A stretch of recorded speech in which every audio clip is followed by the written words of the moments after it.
Hey everybody, I'm back.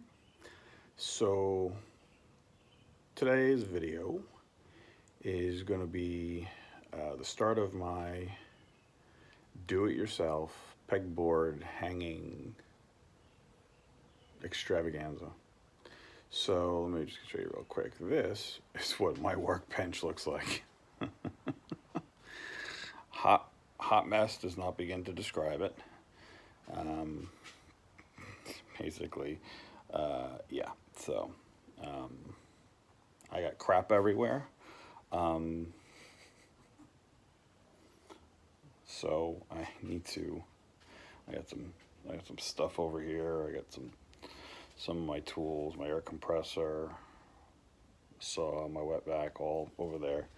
So I threw some hooks up in the ceiling just to get some stuff off the floor. So I have a pretty good amount of space to mount.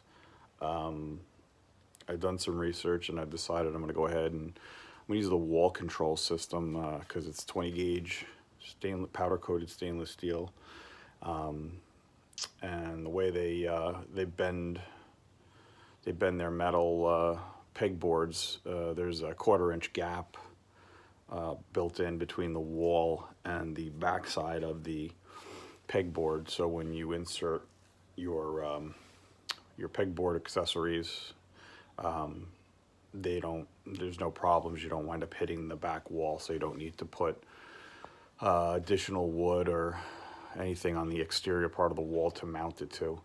Come back here. So today I'm going to be measuring up. Like I said, I got a lot of space here. I got a good L size that I can do. So we're going to measure up. I got to look at all my tools, figure out which accessories I'm going to need, and then order everything off of their website. It's wallcontrol.com. Home Depot carries it, but not in the stores. You can order it from them.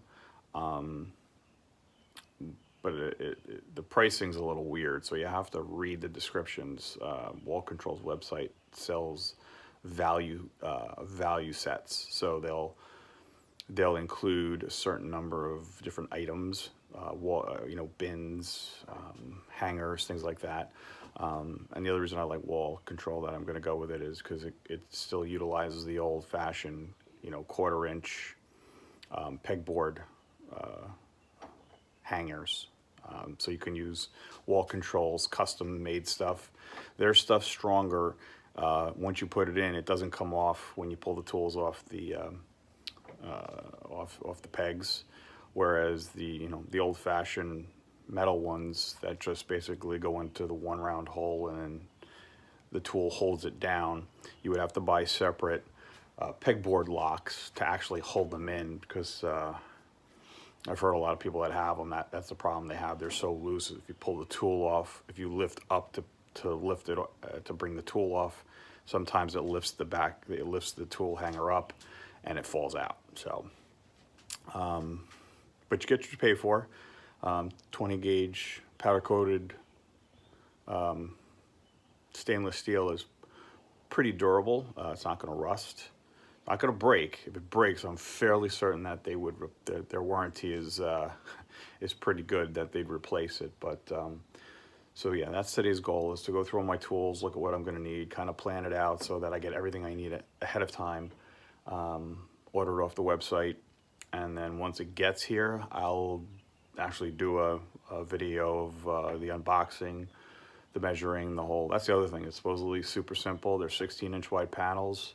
So if you start from the edge of a wall, unless the guy that built my house was a complete idiot, I should have 16-inch studs, so I can actually mount this into studs.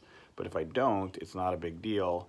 I can just use heavy-duty sheetrock anchors and screws, and again, you're not pulling everything off at once, so it really shouldn't matter unless you're hanging something unbelievably heavy, which you shouldn't be doing. So So that's where we are today, and I'll post another video soon, and we'll see how it goes. All right? Have a good day, guys. Bye.